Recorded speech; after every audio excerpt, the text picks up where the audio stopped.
Minsan lang po namin to ginagawa, kaya eto na po. Oras na para basahin ang ating kwentong kababalaghan sa ating Halloween edition o Halloween week ng Shoutout. Ito na po ang kwentong Que Horror.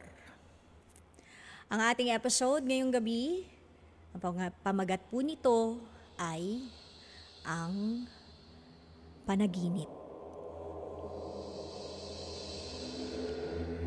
Napakasaya ko noon, halos lumulutang sa tuwa.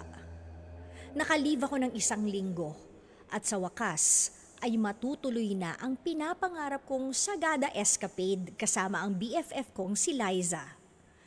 Nakabili na kami ng ticket sa bus, nakabook na ang lodge at excited na akong makita ang hanging coffins at magkape habang namamangha sa sea of clouds. Kinagabihan, bago ang alis namin, napakagaan ng pakiramdam ko. Nag-impake ako ng maaga at agad akong natulog, dala ang ngiti sa aking mga labi. Pero hindi naging payapa ang pagtulog ko. Nagising ako sa isang panaginip na napakalinaw na tila ba nangyayari sa totoong buhay. Nakaupo ako sa isang lumang bangko sa harap ng aming bahay sa probinsya. Katabi ko si Mama. Yakap-yakap niya ako ng mahigpit. Amoy na amoy ko ang bagong labang damit at ang kape na kanyang hinihigop. Anak ko, sabi ni Mama sa boses niyang malambing at puno ng pag-aalala. Huwag kang sumama sa biyahe mo. Dito ka na lang. Mas ligtas ka. Naguguluhan ako sa panaginip. Mama, bakit po? Excited na po ako sa sagada. Sabi ko sa panaginip habang hinahaplos niya ang aking buhok. Pero sa panaginip, hindi niya ako sinagot.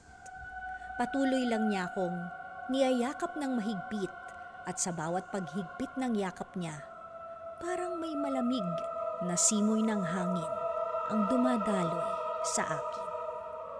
Parang nagpapaalam siya.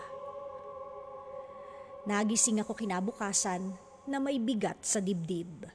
3:00 pa lang ng madaling araw at 5:00 ang alis namin.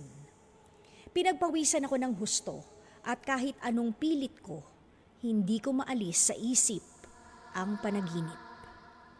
Ramdam ko pa rin ang yakap ni Mama at ang kanyang pakiusap. Tinawagan ko si Liza. Sabi ko, Liz, hindi ako makakasama. Ano? Bakit? May sakit ka ba? Tanong niya, halatang dismayado. Hindi ko alam. May masamang kutob ako at napapanaginipan ko si Mami. Ayaw niya akong sumama. Paliwanag ko. Napatawa si Liza. Nako, ikaw talaga kung ano-anong iniisip mo. Sige na, sayang naman yung ticket mo. 1 beses lang yan sa 1 taon. Pero nagmatigas ako. Hindi talaga, Liz. Pasensya ka na. Babayaran ko na lang yung share ko sa lodge. Promise. Naiintindihan naman ni Liza. At sa huli, dahil tunay ko siyang kaibigan, maging siya ay hindi na din tumuloy. Magpaparibok na lang daw kami sa lodge at hayaan na lang daw namin yung ticket ng bus. Hindi rin naman daw kasi siya mag-e-enjoy mag-isa. At ako naman, nagpasalamat sa kanya dahil nauunawaan niya ako. Buong araw ako sa bahay, nanonood ng TV at nagso-social media lang. Hindi ko pa rin maalis ang bigat sa aking dibdib. Habang nakahiga sa sofa, hindi ko namalayang napaidlip pala ako at bandang hapon nakatanggap ako ng tawag mula kay Liza. Ang mga sinambit niya ay lubos kong ikinagulat. Nabalitaan mo na ba? Yung bus na dapat sasakyan natin nahulog sa bangin papuntang Sagada. Nawalan daw ng preno, maraming namatay. Nanlamig ang buong katawan ko. Parang binuhusan ako ng yelo. hindi na ako nakapagsalita at unti-unting lumilinaw sa isip ko ang lahat.